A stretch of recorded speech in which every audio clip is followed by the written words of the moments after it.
Welcome to the channel. On this channel, we dive deep into the world of trash, from junk finds to hoarder houses. And we're your hosts. I'm Matt. I'm Julio. I'm JoJo, and we're your favorite trash talkers and business motivators. On this channel, we're all about turning trash into cash. Every day in the junk world, it's like a modern day treasure hunt. So if you want to get inspired, motivated, learn how to make some extra cash, make sure you subscribe and hit that notification bell. Now let's get this money. Now, if you can tell by the thumbnail, we're going to talk about what to expect in the first year in the trash business. It's going to be the hardest year in business. You got to put in the work because no one knows who you even are. Your phone's not going to ring. You're going to stop by a bunch of real estate offices, a bunch of apartment complexes, and introduce yourself and pass out business cards and flyers. And guess what? You're only going to get like one phone call or maybe two. And that's when self-doubt kicks in. And the very first year of owning your own business is going to be some of the hardest work you've ever done in your entire life. You're going to underbid jobs. You're going to do jobs you wish you never did. I remember back in the day, me and the JoJo did some dirt jobs, and we'll never, ever do that again. You'll also show up to a job, give the customer a price, and second guess it in your head thinking, are they going to go with the price? Did I hit them with too high of a price? And then they're going to say, I'm going to call you back. And then you're going to think, you know what? I locked that job in. You're going to be super happy. And then guess what? They're never going to call you back. Now, if any of these scenarios sound familiar to you, leave a comment down below and let us know, what has happened to you when you first started your business. Now we're headed to the first job of the day. Now let's get this money.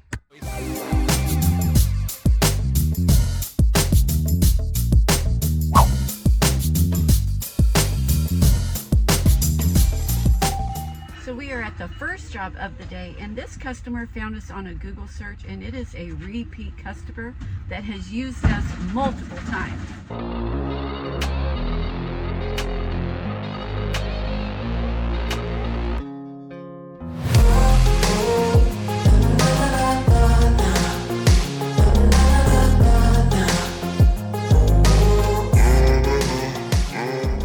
So job is complete and the Julio's gonna go dump that load, then go knock out a little job while me and the JoJo head to the next one.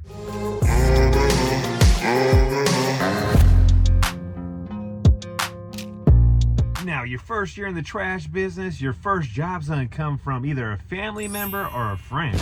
And it is gonna feel so great when your phone rings and it is a customer that is somebody you don't know. You are gonna feel like you're doing it then.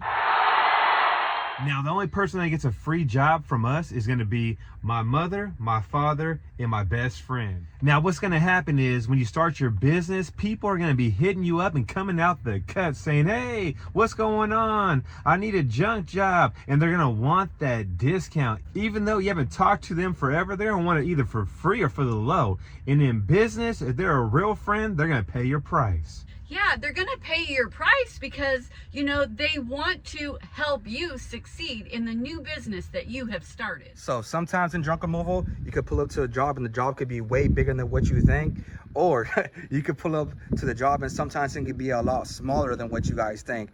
So I'm going to go ahead and show you guys what the second job is. Let me know what you guys think.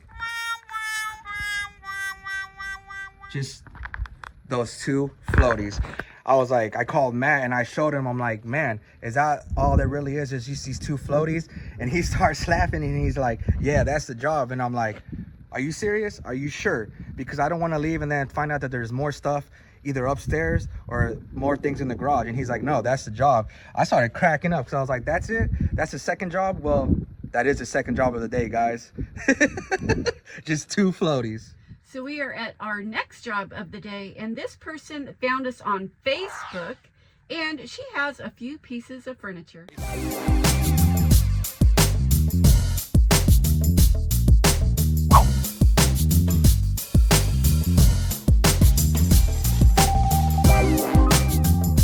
Now, in the trash business, something that a lot of people do when they first start this business is they get scared when they hear, I'll pay you a 30-day net, a 60-day net, a 90-day net, and they don't want to tackle the job for that reason.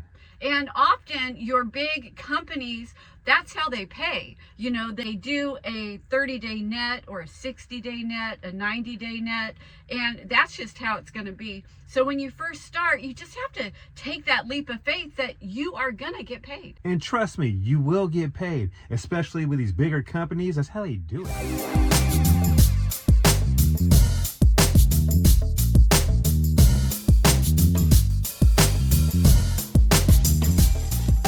So second job is complete, and I'm actually gonna go meet Matt and Jojo at the fourth job. They're actually knocking out the third job right now. But my question is, for everybody that started a junk removal business, what was the hardest thing to get started with when you guys first started? Was it giving the price? Was it just finding jobs? Or was it like getting nervous when you guys went to a job?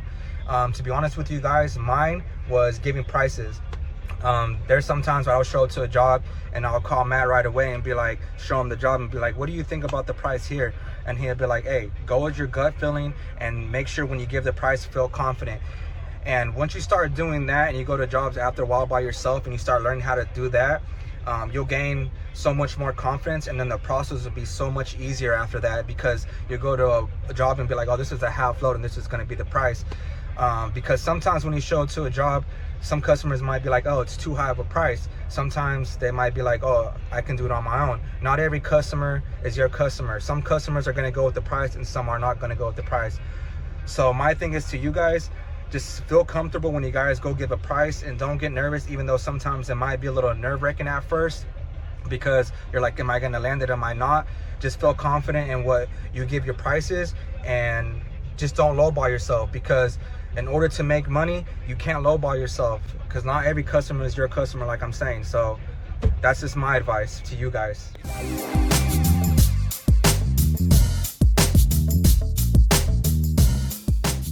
Well, just like that, job is complete. And another thing that's going to happen to you when you start your own business is, for a while, your phone will stop ringing, and you'll begin to doubt yourself.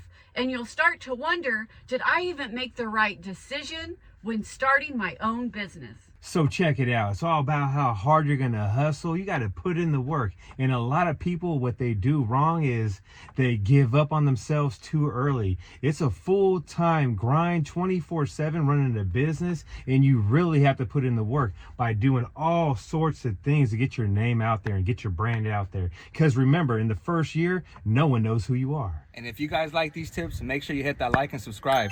We're going to keep dropping more videos. So there's going to be a lot of struggles in the first year in the trash business. You're going to get flat tires. You're going to price a job and go dump it, and your dump fee is going to be super higher than you thought. You're also going to overload your vehicle or your trailer. So be careful and cautious of that. I remember one time I was rolling down the road and I had a bunch of pavers on the back end of my trailer, and guess what happened?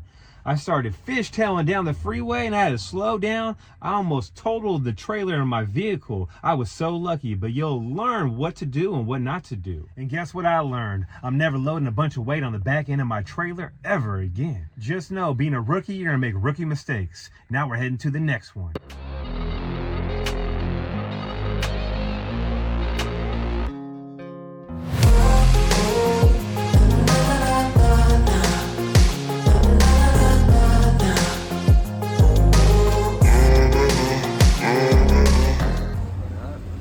How big was that job? Hella big. Yeah?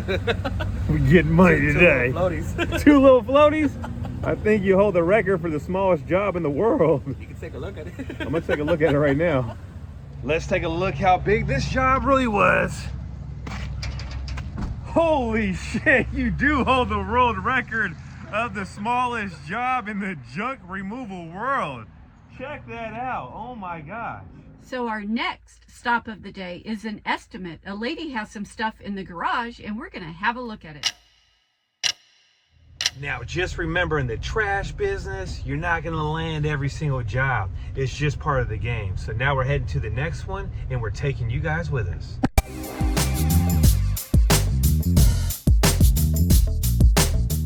We are at the next job, and this customer found us on an online Google search, and they just have a few things in their garage.